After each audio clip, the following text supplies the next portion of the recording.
Hello everyone. I just wanted to show some of the artwork that I've inked from The Thief and the Cobbler for The Thief and the Cobbler coloring book, which you can now download. There's a link to archive.org. You can download this 144-page Thief and the Cobbler coloring and activity book over at Archive. It's suitable for children and adults, and I've spent a few weeks or months working on it. I originally worked on this end of May, and then just recently in November. And I inked 190 pages of material, which you can see here in this stack, which is all recreated artwork, usually directly from the film, The Thief and the Cobbler. And I tried to ink it as accurately as I possibly could. Sometimes the material was high-quality pencil sketches that have survived, or other relatively high-quality material, and other times it was of lesser quality. There were screen grabs from the film, which were low quality and fuzzy. Sometimes I had to draw stuff from scratch to make it work, which you can actually see here. There's lots of kind of rough stuff going on that I inked based on something I penciled digitally. But I originally did these pictures of One Eye and the Old Witch are very rough and based on a couple of low-quality screen grabs rather than surviving art. So some creative liberties had to be taken to really figure out what the deal was with these. But I originally inked these back in 2006, I think, probably March or April 2006, and at the time they weren't really up to the standards of what I could do now. There wasn't as much surviving material from the film that we had. Andreas Wessel-Thurhorn has opened up, like this is an Andreas Wessel-Thurhorn drawing for sure, of the lackeys, because he animated the lackeys. Goblet, Gopher, Slap, and Tickle. And most of this work is from his collection because it's all high quality, like Xeroxes and material that he actually kept from the production. So that's where a lot of this stuff came from. But other times it was like just screen grabs from the movie, trying to find stuff which accurately represents the movie, because not a ton has actually survived from the movie. So like this was a screen grab from the Calvert version, The Princess and the Cobbler, which I sort of had to re-ink and Photoshop and figure out where exactly the lines were, because it's not going to be clear from like a low-quality standard definition image.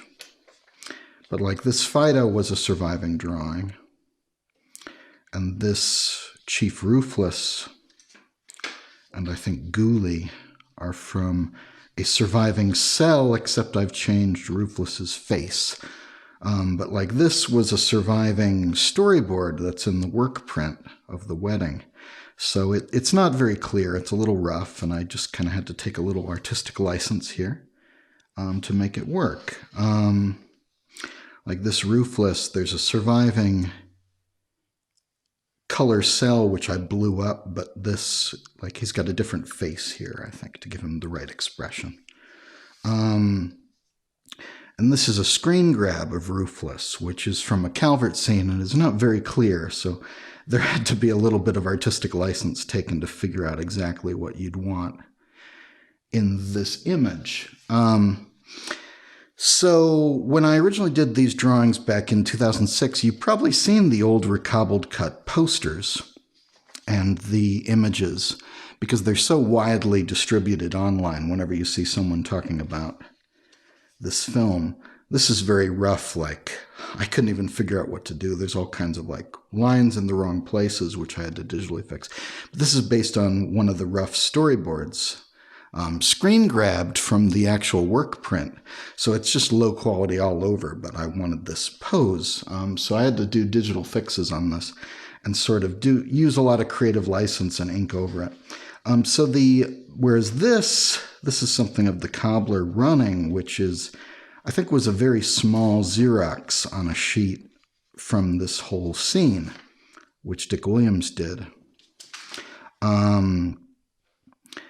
But it's very clear, there's some missing lines here and there, but you could generally make it work. And this is also a small Xerox of Yum Yum, I think, which did not take any creative license except for, I think I penciled in the bottom of the image here, like more of her.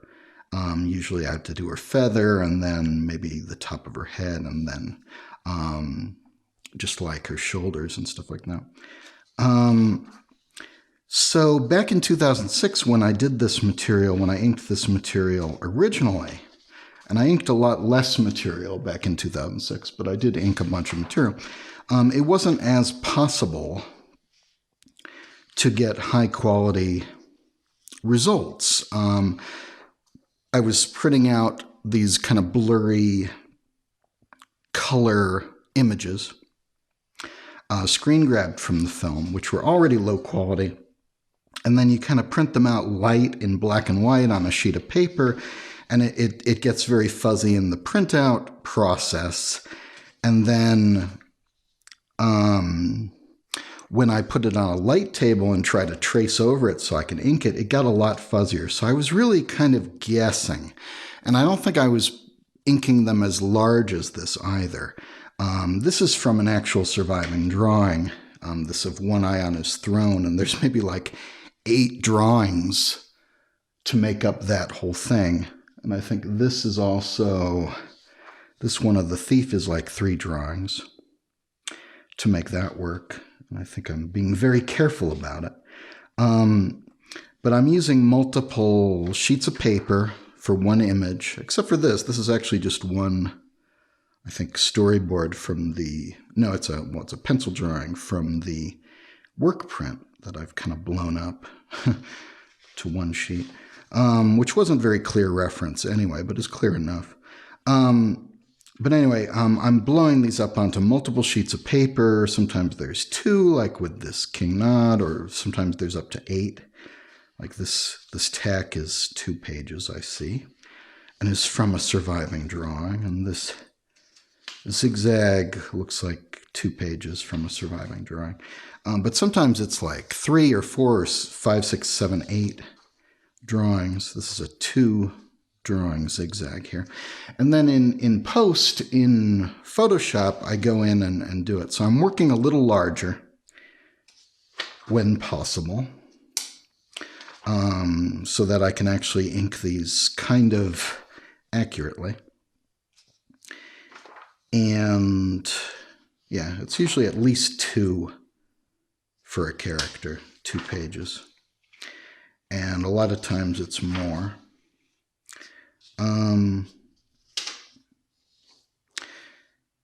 But I'm also working directly on the printout. I'm doing more, if it's not a clear image, I'm doing more work in Photoshop beforehand to make sure that the pencil lines that I need to be inking over, or the lines in general, are clear and visible. I'm doing more Photoshop work. This roofless was interesting because there's brushwork on him, like all his hair is brushwork, and I've sort of done some alternate versions of it around here that I was going to fix in post. But this is also, this roofless is based on a drawing that we don't have in its entirety. This is like a 70s or even 60s Nasruddin era drawing, which we have in full of him and the brigands. But then there's also a 1989-ish version of it from the Once portfolio, which shows an image very similar, but which has been updated somewhat. So yeah, I did 2 different versions of the Roofless, one with brushwork on like his loincloth and one not. And these brigands, this whole collection of brigands, this is probably like 6 or 8 drawings for this one. It'll be on one page in the final. So there's a lot going on, but these brigands had been updated in the 80s version, which we have a partial version of around 1989, and then we have like an older version, because this is based on a very old version of the brigands, which existed as back in 1972 and probably earlier, but had been updated in the 80s with different brigands used, so I was trying to do that. Here's a King Nod who's on 2 sheets of paper. So I'm working a little larger, and there's nothing on this page. And this is like a Nasruddin era nanny that I just wanted to do. Oh, and this is a piece that Andreas Wessel-Thurhorn drew for us for the recobbled cut back in 2012 maybe, which I've re-inked here because it needed thinner lines, at least for this presentation. And this was a piece that I drew, which I just inked. Yeah. Let me see. So back in 2006, I really couldn't get these kind of results. And what I've tried to do is print them out larger, print them out more clearly. Yeah, this piece is one that I drew myself as a gift for Jack Criddle. And it's off model, but I've inked it anyway. Because it was something I had drawn and had lying around. But this is an actual surviving drawing, which is very complex, of the dying soldier. And I remember in post in Photoshop, I ended up fixing his face, this bit of his upper face. I fixed all this stuff in Photoshop when necessary, but it's complex. And I was trying to reach Dick Williams's very high standards for this film, and it's complicated. It's hard to get this even close to right, and I did my best.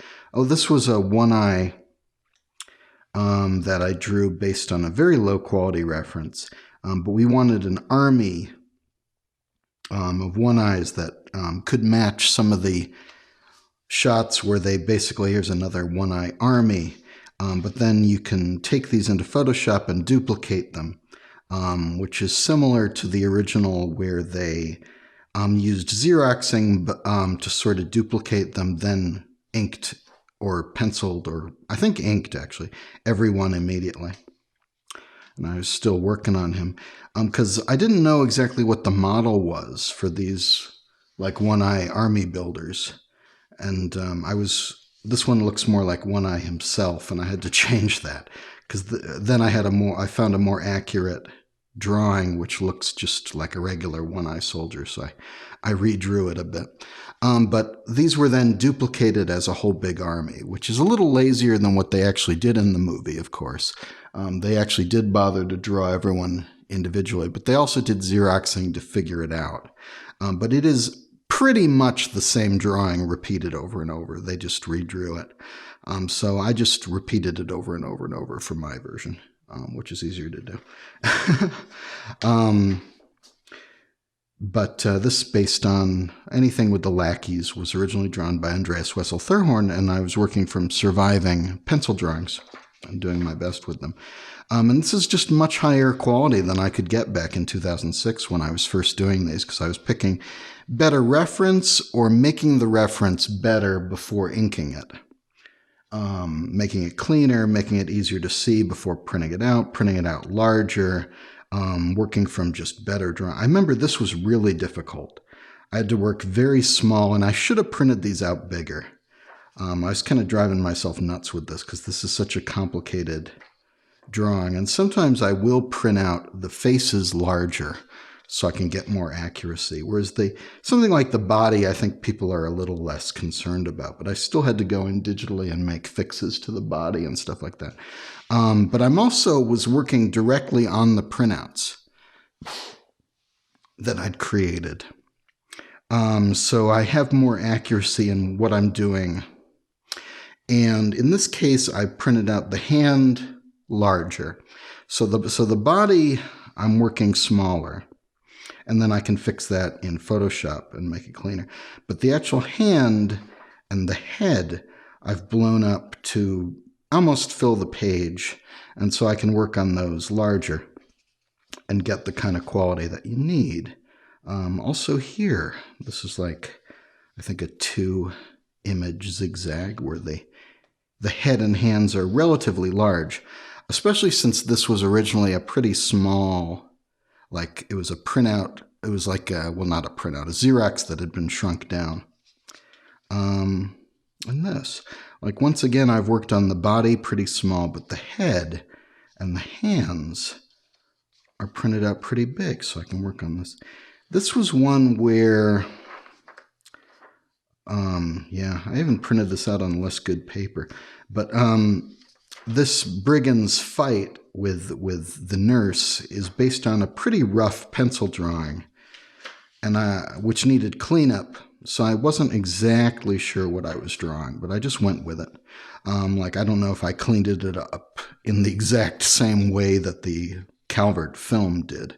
Not sure. I'd have to look that up, and I didn't. I was just kind of rushing through because I inked 190 pieces in total, and that's a lot, you know. That is a lot to work with.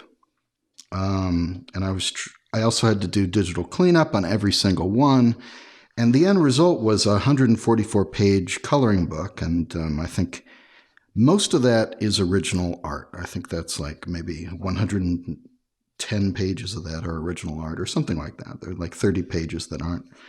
I don't know. Maybe there's more that aren't original. But most of it is new inked artwork. Oh, I remember this was, like these were Calvert drawings of Yum Yum. I wanted more representation for Yum Yum, but this was from the Calvert film, and I had to AI upscale it and clean it up from a surviving drawing. It was like a photo, which was at a weird angle, and I sort of tried to get the angle right. I don't know if I did, but it's not entirely accurate or as good as a Williams Yum Yum would have been, but it's good to work on stuff like that. You know you're doing a restoration of something that maybe hasn't survived in high quality. Like this was a very low quality surviving. I think it's a Calvert Yum Yum. It might not be because it's a little better than usual, but I think it was a Calvert Yum Yum, which had survived in very low quality. But I'd cleaned it up a bit digitally, and then I was working and added whatever missing details, and then I was inking it pretty large so I could sort of bring it up to model. And this was something that had survived, I think, as a joke, maybe. Like Andreas Wessel Thurhorn's collection had this, which is a Williams Yum Yum era, but it was a weird pose, like she's sort of standing up next to her father in the first scene of her waking her father in the movie. And so she's kind of standing up, and it was an awkward pose, and I wonder if that's why they saved it. But I was able to salvage that Yum Yum. This is a different Yum Yum, actually. This is a Calvert Yum Yum.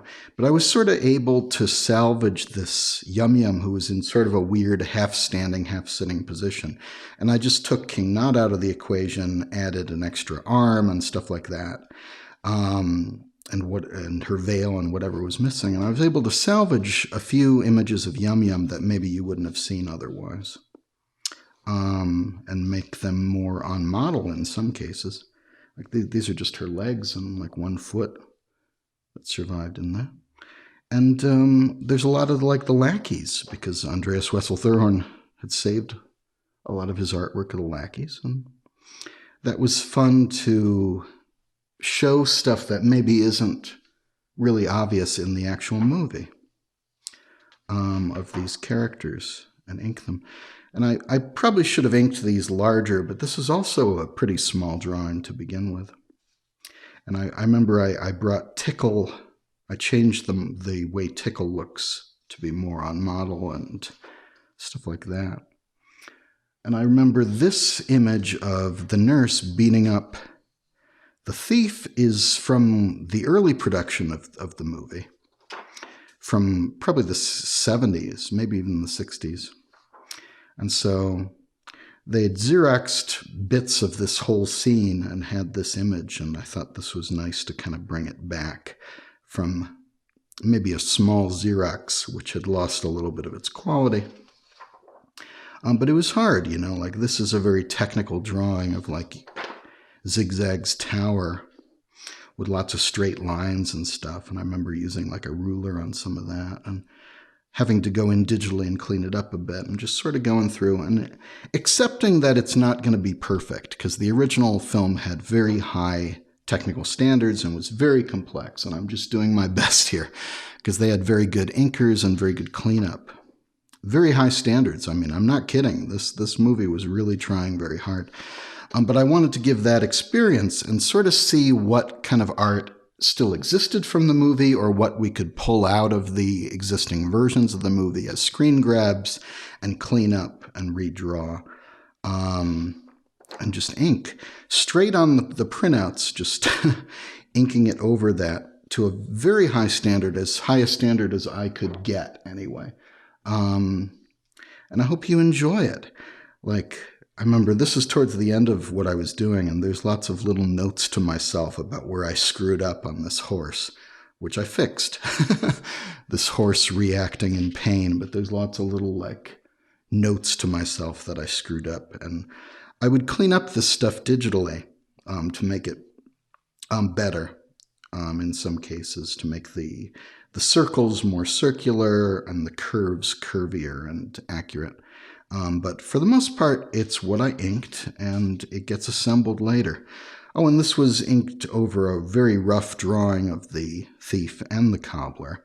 And I don't know how on model the cobbler actually is in this, because the actual pencil drawing is so rough that it doesn't actually have maybe the sort of accurate way that you would draw his patches. It has less patches on his clothing, so I sort of had to fudge it a little bit, but it's pretty close. I have the actual scene that they're referencing here also as a lot of drawings, which were Xeroxed into a model sheet, but this is a little different.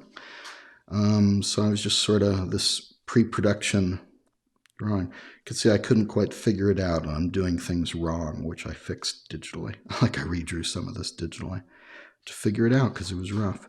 And this. But yeah, I hope you enjoy The Thief and the Cobbler coloring book, now available on Archive. Put a lot of work into it, and I just hope you have fun with it. And thanks for listening.